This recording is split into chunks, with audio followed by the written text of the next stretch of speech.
Central government ഗോൾഡിൻ്റെ സിൽവറിന് മേലെയുള്ള import duty 6% നിന്ന് 15% ആയിട്ട് കൂട്ടി. സോ ഇതെന്തിനാണ് കൂട്ടിയതിൻ്റെ റീസൺസ് ഒക്കെ നമുക്ക് നോക്കാം. അപ്പോൾ വീഡിയോയിലേക്ക് പോവാം.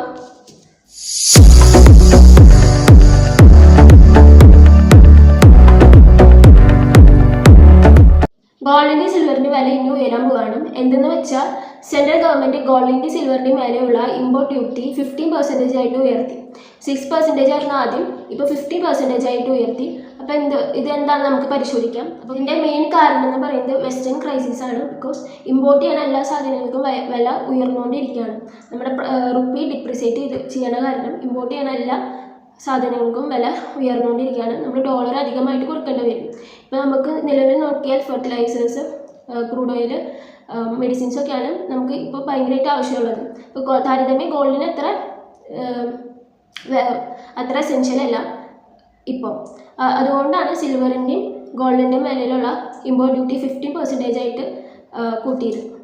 ഇതിൽ 15%-ൽ 10% ബേസിക് കസ്റ്റം ഡ്യൂട്ടി, 5% ആയിട്ട് സെക്സിലേക്കാണ് വരുന്നത്. That is agriculture and infrastructural development സെക്സിലേക്കാണ് 5% ആയിട്ട് പോവുക. അഗ്രികൾച്ചറിൻ്റെ ഇൻഫ്രാസ്ട്രക്ചർ ഡെവലപ്മെൻറ്റിലേക്കായിരിക്കും ഈ ഒരു ഇതിൽ കൂടെ കിട്ടുന്ന പൈസ പോവുക, സെസ് ആയിട്ടാണ് വരുന്നത്.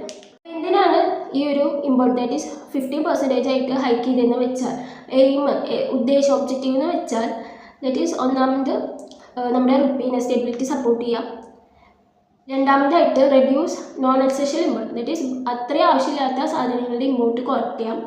പിന്നെ ഫോറക്സ് സ്റ്റെബിലിറ്റി കൂട്ടുക, ഫോറക്സ് ഡിപ്ലീഷൻ കുറയ്ക്കുക, പിന്നെ ഇമ്പോർട്ടൻ്റ് ഇൻഫ്ലേഷൻ കുറയ്ക്കുക. അതൊക്കെയാണ് മെയിനായിട്ട് വരുന്ന ഒബ്ജക്റ്റീവ് എന്ന് പറയുന്നത്. എന്തിനാണ് 6%-ൽ നിന്ന് 15% ആയിട്ട് ടാക്സ് ഇമ്പോർട്ട് ഡ്യൂട്ടി ഉയർത്തിയെന്ന് വെച്ചാൽ ഇതിന് മെയിൻ കാരണങ്ങൾ എന്ന് പറയുന്നത് റുപ്പി സ്റ്റെബിലിറ്റി കൂട്ടുക, ഫോറസ്റ്റ് റിസർവ് ഡിപ്ലീഷൻ കുറയ്ക്കുക, നോൺ എസെൻഷ്യൽ ഇമ്പോർട്ട് കുറയ്ക്കുക. ഇപ്പോൾ നമുക്ക് മെഡിസിനും ദാറ്റ് ഈസ് ക്രൂഡ് ഓയിലിനൊക്കെ സംബന്ധിച്ച് ഫെർട്ടിലൈസേഴ്സൊക്കെ ഇമ്പോർട്ട് ചെയ്യുന്നതാണ് നമുക്കിപ്പോൾ അത്യാവശ്യം.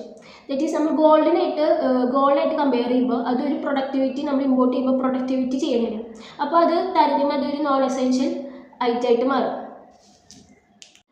ഇമ്പോർട്ട് ഡ്യൂട്ടി കൂട്ടാനുള്ള one of the main reason എന്ന് പറയുന്നത് കറണ്ട് അക്കൗണ്ട് ഡെഫിസിറ്റ് ഭയങ്കരമായിട്ട് ഇൻക്രീസ് ചെയ്യാണ്ടിരിക്കാൻ നോക്കാനാണ്. ദറ്റ് ഈസ് വൈഡൻ ചെയ്യാണ്ട് നോക്കാനാണ്.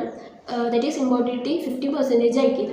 That is current account deficit എന്ന് പറയുന്നത് ദറ്റ് ഈസ് ഇമ്പോർട്ട് കൂടുകയും എക്സ്പോർട്ട് കുറയുമ്പോഴാണ് കറണ്ട് അക്കൗണ്ട് ഡെഫിസിറ്റ് ഉണ്ടാവുക. ഒരു എക്കോണമിയിൽ കറണ്ട് അക്കൗണ്ട് ഡെഫിസിറ്റ് കൂടുക. ദറ്റ് ഈസ് ഇമ്പോർട്ട് കൂടുകയും എക്സ്പോർട്ട് കുറയുമ്പോൾ കറണ്ട് അക്കൗണ്ട് ഡെഫിസിറ്റ് ഉണ്ടാവും. അതേസമയം എക്സ്പോർട്ട് കൂടുകയും ഇമ്പോർട്ട് കുറയുമ്പോൾ നമുക്ക് കറണ്ട് അക്കൗണ്ട് സർപ്ലസും ഉണ്ടാവും ഒരു എക്കോണമിയിൽ.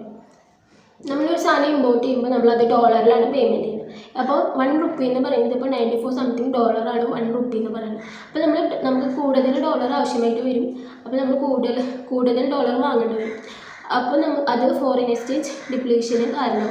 That is foreign exchange reserve കുറയും ഡോളർ. അപ്പോൾ നമ്മുടെ റുപ്പി ഡിപ്രിസിയേറ്റ് ചെയ്യും, അങ്ങനെ സംഭവിക്കും. അപ്പോൾ ഇതൊക്കെ കൺട്രോൾ ചെയ്യാനായിട്ടാണ് ഇമ്പോർട്ട് ഡ്യൂട്ടി കൂട്ടിയത്, 15% ആക്കിയത്.